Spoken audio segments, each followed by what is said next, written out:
These two guys have Minnesota sports flowing in their veins. Mackey and Judd on Score North and ScoreNorth.com. Reckless speculation. Reckless speculation. Happy Reckless Speculation Thursday, America. This is our favorite day of the week. A safe space for us to, when we bring Doogie in anyways, do two things. Get some inside nuggets about your favorite Minnesota sports teams and speculate recklessly among friends here in a safe space. Doogie from the 5 Eyewitness News Sports Department. You're bouncing all over the place here. Vikings minicamp this week. But let's start with, first of all, hello. The latest on Karl-Anthony Towns' potential next team, according to the odds makers. Hello, Phillip. Hello, Judd. Hi, Declan. You're right, Phil. Bouncing all around. How about this for some name dropping? Spent a bunch of time in Bill Guerin's office yesterday. Billy. Gaining some insight, which you can ask me about in just a little bit. This morning, hanging with presumed top 10 NHL draft pick in 13 days, Wednesday, June 28th in Nashville. Oliver Moore of Moundsview. He played at Totino Grace freshman and sophomore year, then transitioned to the U.S. developmental team. Anyway, was with Oliver in the gym this morning for a future Channel 5 story. So, yeah, bouncing all around. Was over at Vikings minicamp also this week. And over at Twins, we literally pulled into the parking lot yesterday for post-game interviews as the final out was being recorded. So, it was at Vikings earlier. We hustled our way to Target Field. So, it was in the Twins clubhouse for a bit yesterday, bonding with Rocco Baldelli and others. But, yes, on Karl-Anthony Towns, I have it hot off the presses. From sportsbetting.ag, Karl-Anthony Towns' next team. The betting favorite is the New York Knicks. 3-1 odds. Next up, the Washington Wizards. Bradley Beal in the news this week. Looks like the Wizards will move Beal. New leadership there in Washington. Michael Winger, who, I'm telling you, back in 2019, if he had fully gone through with the process here in Minnesota, I really believe he would have gotten the job over Gerson Rosas. So imagine if Gerson never comes here. Who knows if Anthony Edwards is here? Who knows if Jaden McDaniels is here? Who knows if Naz Reid, who is here, who is likely leaving in a few weeks, right? So Michael Winger now running the Wizards, so on likely the Wizards, to move Beal. Yeah. Let's stop on the Wizards for a second. So that's an interesting one. We've talked about the Knicks one. You could do a Knicks 1-for-1. You'd have to get back some draft picks and like quickly and whatever other young pieces. On the Wizards, I don't think it would be a Beal for Cat thing. I think it would be a third or fourth team involved, where like Beal goes to Miami or somewhere, Cat goes to DC, and then other pieces come back from whatever third or fourth team, right? Yes, although Kristaps Porzingis has a player option for nearly $40 million, I expect him to exercise said player option. So if you wanted Porzingis, but yeah, hard to see the Wizards being the spot where Cat lands. I have a hard time believing that, but according to the odds makers, they have Washington at 4-1. I go quickly through the rest of the teams here. Chicago comes in after Washington, 5-1 odds. Sacramento, Houston, Toronto, Brooklyn, Boston, Portland, Miami, Golden State, and Charlotte. The Hornets at 14-1. Those are the teams listed. The odds for Karl-Anthony Towns' next team. Would you trade Karl-Anthony Towns to the Warriors in a deal that brought Andrew Wiggins back to the Timberwolves? Never. Well, no. And I guess you would say it's Wiggins plus Jordan Poole, would be the right? guy, right? I don't really want Jordan Poole. I don't really want Jordan Poole either. He's a volume chucker that his teammates hate, basically. Well, I don't know if they hate him. I mean, I know Draymond Well, punched him out, but I don't know if they truly hate him. Well, Hey, Gobert. I don't want That's true. Jordan Poole. I don't. I wouldn't do that deal. If you truly are trading Cat, there is a better deal out there than Jordan Poole and Andrew Wiggins. Even if it's Jonathan Kuminga, even if it's 2 future first-round picks, I'm telling you, there is a better trade out there. But what if I told you guys what I've been telling you for weeks until I hear otherwise? My betting favorite on Cat's team, at least for this next season, is right here in Minnesota. But I can see us having a much different conversation this time next year. What is the Bulls' potential offer? I'm curious that they were actually relatively high on that list that you just read? Well, you've got Arturis, who now runs the Bulls front office, used to work under Tim Connolly in Denver, so they have this tight relationship. The Bulls have Zach LaVine's big contract. They've got Vucevic. The Bulls just had an underwhelming season, so there's a thought they are looking to do something big. In fact, earlier today, I saw some steam about the Bulls initiating some trade dialogue on Zach LaVine. That in the past, it's more been them listening, teams inquiring, but now the tone has changed enough where, according to reports, if you want to believe them, that it's now the Bulls initiating dialogue, that they are very open-minded to moving Zach LaVine. See, I love me some Zach LaVine. I just don't. Is your backcourt then 27-year-old Zach LaVine with Conley coming off the bench and Anthony? Like, is Zach LaVine your point guard now, and Anthony Edwards is the? They can both kind of be combo guards who handle the ball, but I don't know if that's a great fit or not. And Zach LaVine still not playing a whole lot of defense at this stage in his career. We're almost 8 or 9 years in. I don't know that defense is here. But I'm a huge stan for Zach LaVine, so I would listen on these offers, but I don't know. I mean, dude, if you truly are moving Cat, Phil, I don't think you're bringing back like this big, enormous contract, right? Yeah, you're going more the, hey, how can we land Scoot Henderson? Yep. Or Anthony Black, or one of these other top 10 prospects here with the draft. Heck, 1 week from today, right? That would be the idea. Maybe you land some veteran that can help you next season, but maybe more so an expiring contract, right? That you're not bringing in, max guy Zach LaVine, right? Now, hey, I love Jaylen Brown, right? I'd love to see Jaylen Brown here. Is he a right? good fit but here, then though? You're talking about, well, I think Jaylen can coexist. If he can coexist with Jason Tatum, he could coexist with Anthony Edwards. But then again, you've got, all these CBA changes. What's going to take place? How can you keep all of Rudy Gobert, Karl-Anthony Towns, Jaden McDaniels, and Anthony Edwards? Right, so I think the idea would be, if you truly are moving Cat, that you're looking to shed money starting with, I guess it would be, the 25-26 season.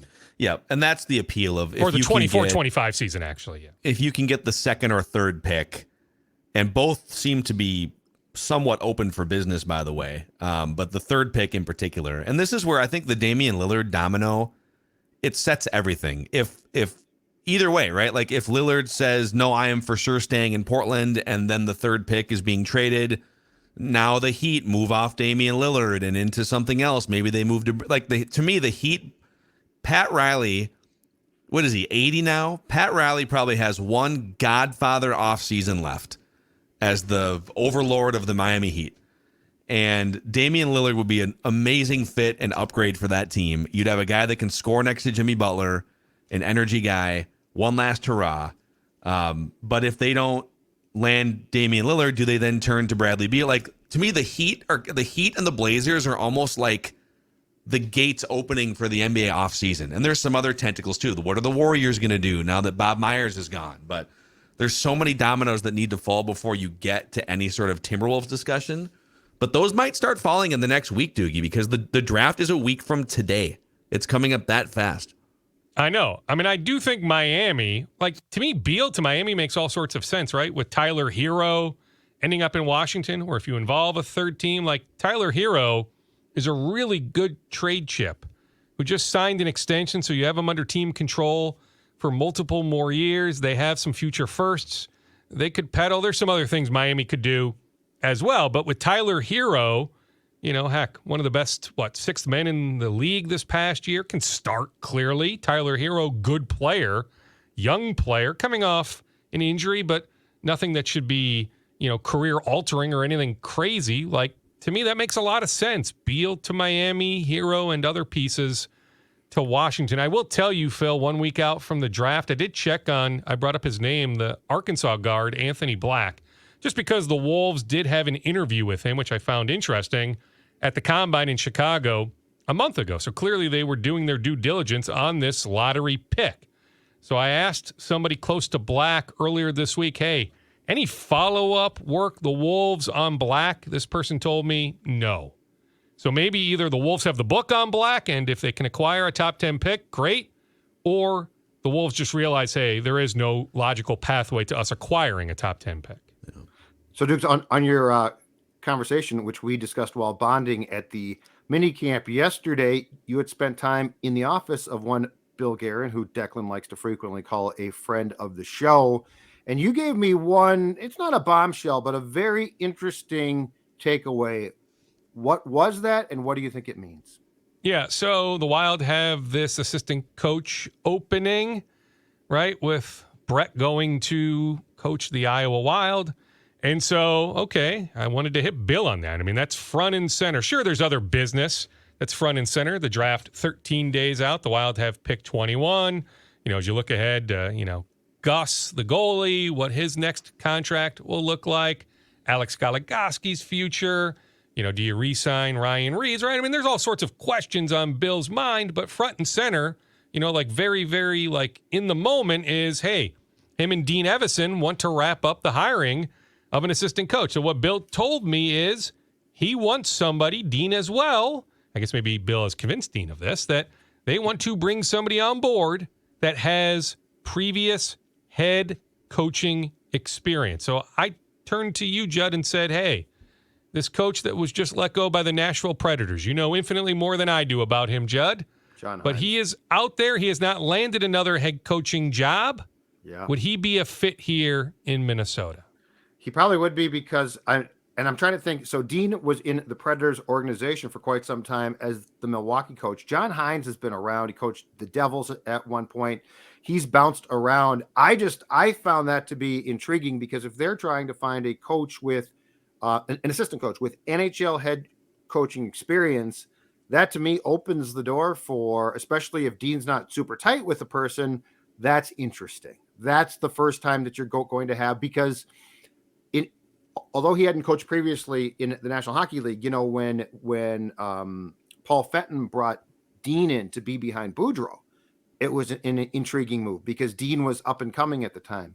So I certainly wouldn't dismiss it as being a very interesting thing that a team that can't get past the first round of the playoffs would have an NHL former head coach on the bench who just happens to be sort of observing things. And it wasn't like I led him into that response. It was an open-ended question about what traits is he looking for when filling this assistant coach job. And he then turned the corner on head coaching experience. So, yeah, I found that interesting. Did ask him, Declan, your idea. Declan and I text and talk more than people know, right, Declan? And so I texted you. Yeah. I texted Declan. I said, hey, I'm bonding with Bill it's a deep cut tomorrow. right there. This was a couple days ago. And Declan's like, ask him about trading up from pick 21.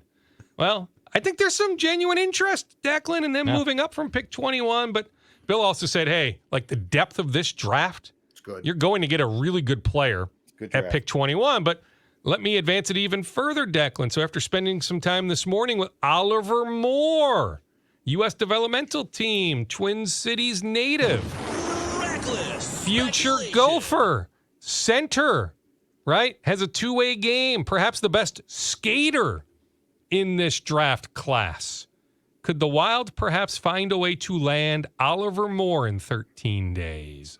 They did. Now, hey, you sit down with just about every prospect, but Oliver said he had a very good conversation with Bill Guerin last week at the draft combine in Buffalo.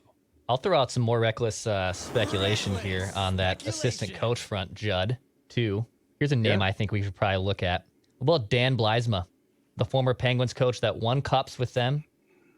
Guerin's probably familiar with them. He's the AHL coach in Seattle right now. I wonder if that's the one you pick up the phone. Guerin spent time with him as a player. He was around with him as an executive.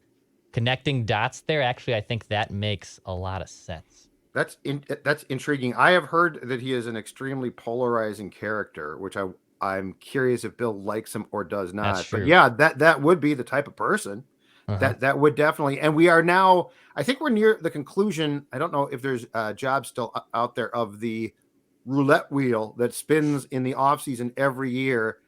My God, Peter Laviolette has now surfaced with the Rangers. He's been with the Capitals. He's been with the Flyers. He's been with Carolina. But that was a job that the guy that Doogie just brought up, John Hines, was a candidate for. So yeah, this is just it's going to be very intriguing if you pair Dean with a guy who isn't necessarily his buddy. And I can't help but think the 2 first rounds of watching Dean, how can I put this politely, flail a little bit, be indecisive, not change lines. I can't believe Billy, who I like a lot, has sat up in the GM's box and patiently been like, he'll get it one day. So, Duke, I think that's really intriguing. And this, I have not seen that before. So it's a very interesting note. Yeah, and I mean, if it's not him, perhaps, somebody else, maybe some other name comes to mind. Like I thought about my guy Phil Housley. I need to text Phil, but I don't think it'll be Phil. Do you guys talk and text more than people know? Yeah. You and Phil Housley? Not necessarily, but Phil and I have a relationship that goes back a while. So you know me, hey, I'm like a closet Mr. Hockey guy, right? Like I'm framed as, novice hockey guy, and I am, trust me, right, in many ways. But, like Gensel and all those guys, right? Those are my guys. Some guys that sort of unfortunately aren't there now. So yeah, well, yes.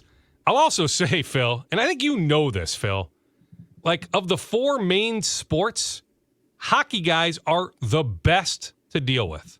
I agree. That's no knock at basketball, baseball, football, but just hockey guys are the best. They're the best. They're just also kind of chill. They're just chill sometimes. But in terms of interview, I mean, you could just close your eyes and you don't. It's the same answers for every damn thing. Off the record. Post game. Off the record, they're great. Mm-hmm. They're great. You are because right they get sloshed and just spew everything they know. Yes, that's true. But Declan, that's across all sports, right? It's true, but like hockey, it truly is. Get pucks deep, and we just got to keep working and get down low. It's the same damn post game interview for my entire lifetime. Actually, you know what? Football is terrible now. Football's gotten way worse. Well, Yeah, it's the was same never- talking points on a Wednesday, on a But I mean, you Thursday, used to on a have, like, Friday. There's just Jared- so much downtime between Jared, games. right? Like Visante Shenko, Jared. I hate to say it, Darren Sharper was a great talker. Lance Johnstone. Lance Johnstone. Those guys are now basically gone. Like who's the Viking now who you're like gotta get his opinion? I don't CJ think one- Ham. Well, Jordan CJ Hicks. Ham. For me, Jordan Hicks. Yeah, but I mean, Harrison Phillips. Jarek McKinnon was really good. Like, I by didn't the need way. it for TV, but I saw Kevin Seifert, our friend from ESPN.com, yesterday approach Harrison to ask Harrison about, all these betting stories, right? With the Lions situation, the Colts situation, just to pick Harrison's brain because he's so well-spoken. He's a great conversation, right? So Harrison Phillips, for sure, but I get it. There's not many in that locker room. There's really not.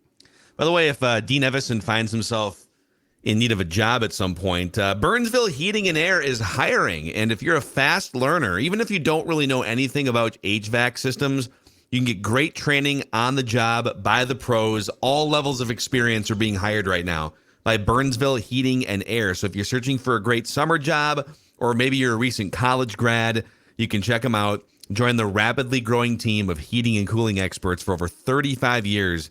BurnsvilleHeating.com, click careers. That's BurnsvilleHeating.com, click careers. Judd, also, it's summertime, man. If you're looking to shed a couple pounds to feel and look better, Livia has been a great starting point for a lot of Score North listeners the last couple of years. absolutely has helped me drop 40 pounds a couple of years ago. And the most important thing is they're going to help you keep the weight off.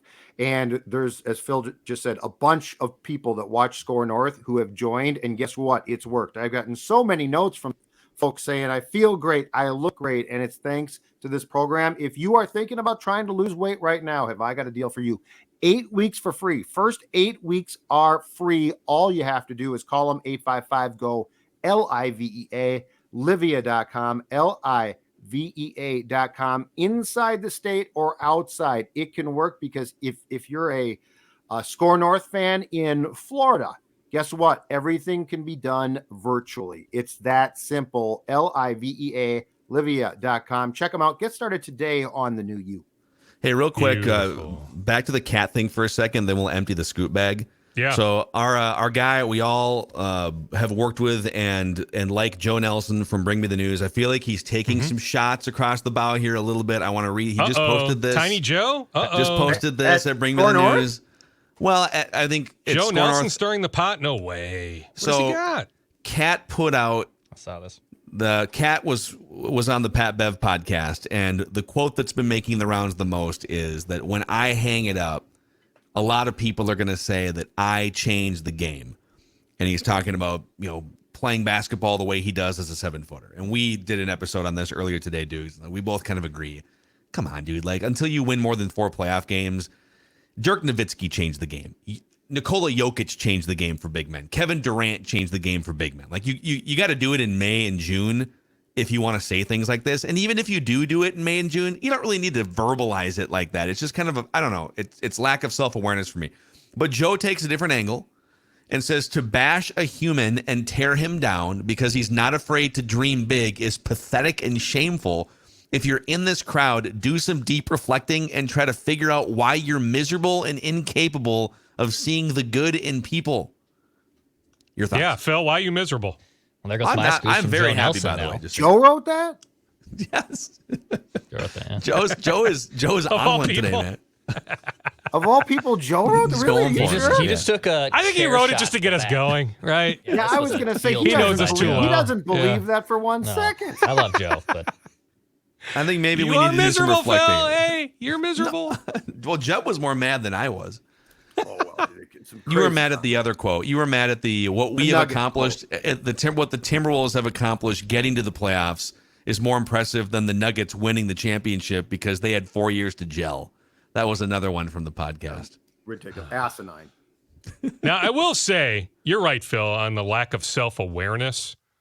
But he is, in many ways, a transformational 7-footer. And I get it. Maybe more so Dirk, right? When talking about the history of the game, the big men that can extend, range, whether it's, at the elbow or, in Cat's case, all the way out to the 3-point line. Dirk, maybe in some instances as well. They don't have Dirk's 3-point, numbers in front of me right now, but They're very I good. sort of get what he's saying, right? Winning a 3-point contest, right? A 7-footer that can initiate offense, attack off the dribble like he can when getting the ball at the top of the arc, right? I'm just not sure in that context I would have spewed it, right? Because it is the easy rebuttal that, hey, Cat, like you haven't even played in Just May play, dude. ever, right? Just like play in May at some point, then you can talk like this. Just play. And not even June, just May. We're only asking for May. You want to empty the bag here, Dukes? What else you have in your scoop bag? Yeah, for although us? I'm fascinated, Declan, there is a blinking our light behind you. let's see here. Actually, YouTube. I'm not saying it's distracting. Which it's, radio our station is off the air? It's our PPM light. I believe also because of the. What the heck is a PPN light? I have no idea. What the PPM. PPM. PPM. Sorry, M. What's the PPM light? Well, I first thought. You want me to explain it or no? No, yeah, go ahead. No, yeah, go ahead. Do you guys care? It's not distracting, but I'm just like I'm laser focused on Well, that blinking light. Due to the air quality PPM is the Nielsen radio measurement stick. And if that light is blinking, we aren't getting ratings on 1500 ESPN measured properly. Yeah. Also, due to the air quality, that thing's been going off too, according to our engineers. So that's what they're in here yesterday playing around with it too. So it wasn't just Nielsen necessarily. It's also our signal and other. Hopefully the YouTube analytics light doesn't start going off or we're really in trouble. Problems. There's nothing I can say that won't get me in trouble, so I won't say anything. That is classic. All right, you want me to empty out the scoop bag here? Yeah, Let's do it. All right. Twins injury, prospect injury news. Jose Miranda, minor hamstring injury, day to day. Should be back in the Saints lineup here any day. Austin Martin. So he started a rehab assignment down in Fort Myers. He's playing for the Fort Myers team, low Class A last week. Hit a home run in one of his first games, was looking good. Then a few games in, ends up in some sort of collision, right? Playing in the field, ends up in some sort of collision. So here is the good news. So he hasn't been in the lineup for like 6 days. Here's what a Twins official tells me. He's just dealing with soreness in the rib cage area. X-rays clear, but taking more time to get himself back. Not planning to rush it. Avoided what looked like a really bad outcome initially. So there's your Austin Martin update. Diamond Miller of the Lynx is out of her walking boot, so she's making progress to come back from that ankle injury. Declan, you have that Portland Trailblazers source. Yes, Any I do. news on anything No. with Cat? No, nothing. Zero. Yeah. I'm telling you, I haven't heard anything. I really haven't. Absolutely zero. He has no idea what's going to happen. Well, down because there. I just don't So, think we there's maybe really tap any that legit source steam. dry here. we have. Yeah. Or you're yeah. being lied to now, Dex. One of No, a very good friend of mine, but he has no idea what's going to happen. Yeah, I mean, I'm telling you, on my front, just, I got more it's Vikings. crickets. It I got really more is. Viking scoops at that wedding than I did Portland Trailblazers. Ooh, what'd you Which get on that- Daniil? Which already, well, then it played out. Hey, on Daniil, Judd, are you appropriately. hearing the same thing I'm hearing on Daniil? That there haven't been any like legit trade talks yet. Like it's what I've been saying. The Vikings truly want to make this work. Here's If here's it ever my gets to opinion, that point, they Darren. can trade him. I Here's my understand that. opinion. Here's but my just to this personal point, opinion. nothing serious going on. I'd like to give you my opinion. My opinion is this. I think worst case scenario, they allow him to hold out because he's not going to not want to be paid. And they don't need, it's not like this is going to be a 5-year contract. So if training camp starts and then we get close to the season, I think he will fire Zeke, his agent, and have it worked out. Because why would you? He's if been you with can only Zeke get a forever. I know, but if you can only get a 4th round pick, why would you trade him? I would rather allow him to hold out, come in on a 3-year contract, and yeah, he'll be pissed at me for a while, but you know what? He'll play and get paid. Well, I'm just telling you, they want him My here. opinion. They've always wanted him here. Brian Flores has always wanted to coach Daniil Hunter. The Vikings they haven't seriously entertained to this point actually trading him. I'm sure there's been inquiries. I get that. But I just don't sense right now in the moment the Vikings are like on the cusp of moving him. They really don't want to do it. Awesome, Dukes. All right. All right, the Wolves have that free agent camp going on today. They have some guys in for draft workouts tomorrow and Monday. Jaden McDaniels can't do anything on that front until July. Yep. Awesome, man. All right, Dukes. Enjoy the rest of your Thursday here. Happy Reckless Speculation Thursday. Yes, happy And, Reckless Speculation Thursday. Hope Flag Day treated you guys well yesterday outside of the air great. quality. Oh, I got gosh, I so knew I drunk. forgot to celebrate I something. passed out front yard by my flag. Did you wrap yourself in it? I was or what? wrapped in my flag. I slept in the front yard last night. That's disrespectful. Go flag. I'm just Amazing. trying to like visualize that. Yeah. Doogie, All did right. you wrap yourself in a German flag like you said last week, or did you think twice about that? It was a Brazil flag. All right, there he All right, is, see you, Darren boys. Doogie Olson from the 5 Eyewitness News Sports Department. And by the way, if you haven't checked it out on Purple Daily, Kevin O'Connell made his return to the show. He is now officially a friend of the show, having made his second appearance, and so you can check that out on the Purple Daily podcast feed and YouTube channel. All right, everyone, happy Reckless Speculating here. A safe space for everyone. We'll see you tomorrow.